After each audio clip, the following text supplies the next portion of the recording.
Dear learners, media studies में एक common question होता है, क्या टेक्नोलॉजी हमें कंट्रोल करती है या हम टेक्नोलॉजी को कंट्रोल करते हैं।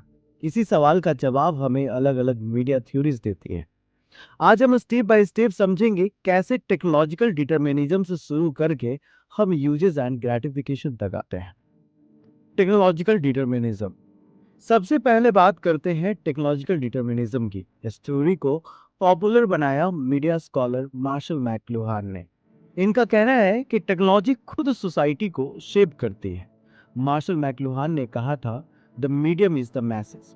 मतलब सिर्फ कंटेंट इंपॉर्टेंट नहीं है, मीडियम का स्ट्रक्चर ही सोसाइटी को ट्रांसफॉर्म करता है।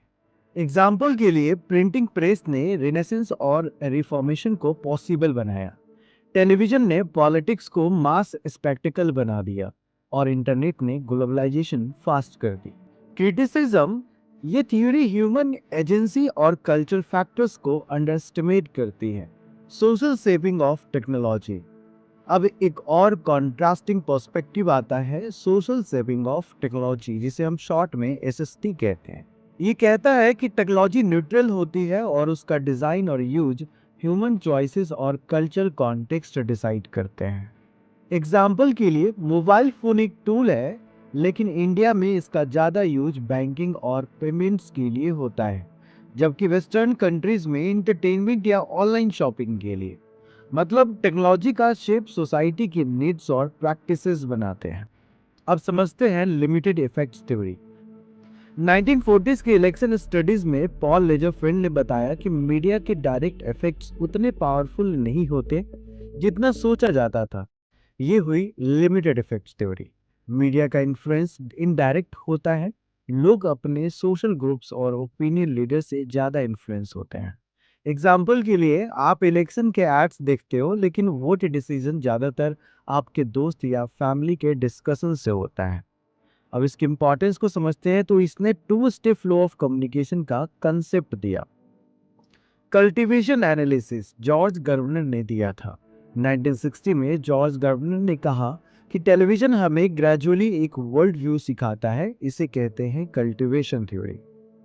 कॉन्सेप्ट है main streaming, resonance, mean world syndrome. Example से देखेंगे तो क्राइम शोज रेगुलरली देखने वाले लोग समझने लगते हैं कि दुनिया डेंजरस है। इंपॉर्टेंस की बात करें तो ये theory long term media impact को हाईलाइट करती है। यूजेस एंड ग्रेटिफिकेशन अप्रोच, जिसमें ब्लमर एंड कास्ट ने 1970s में इस मॉडल को दिया था।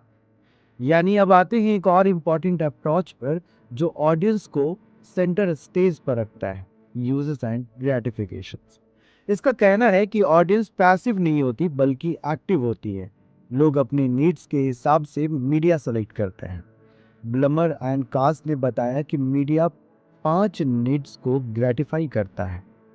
पहला है कॉग्निटिव नीड्स यानी इंफॉर्मेशन, अफेक्टिव नीड्स यानी emotions and pleasure, personal identity needs, social integration, escapism. Example के लिए, एक स्टूडेंट न्यूज़ ऐप यूज करता है नॉलेज के लिए, टीवी सीरियल्स देखता है रिलैक्सेशन के लिए, और इंस्टाग्राम यूज करता है आइडेंटिटी शोकेस के लिए।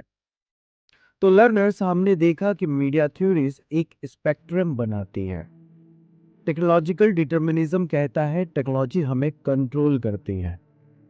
सोशल शेपिंग कहता है सोसाइटी टेक्नोलॉजी को शेप करती है। लिमिटेड इफेक्ट्स ने बताया कि मीडिया के इफेक्ट्स मॉडरेट होते हैं और ओपिनियन लीडर्स इंपॉर्टेंट होते हैं। कल्टीवेशन थ्योरी ने लॉन्ग टर्म मीडिया एक्सपोजर को हाईलाइट किया और यूजेस एंड ग्रेटिफिकेशन ने दिखाया कि ऑडियंस पैसिव नहीं, एक्टिव होती है।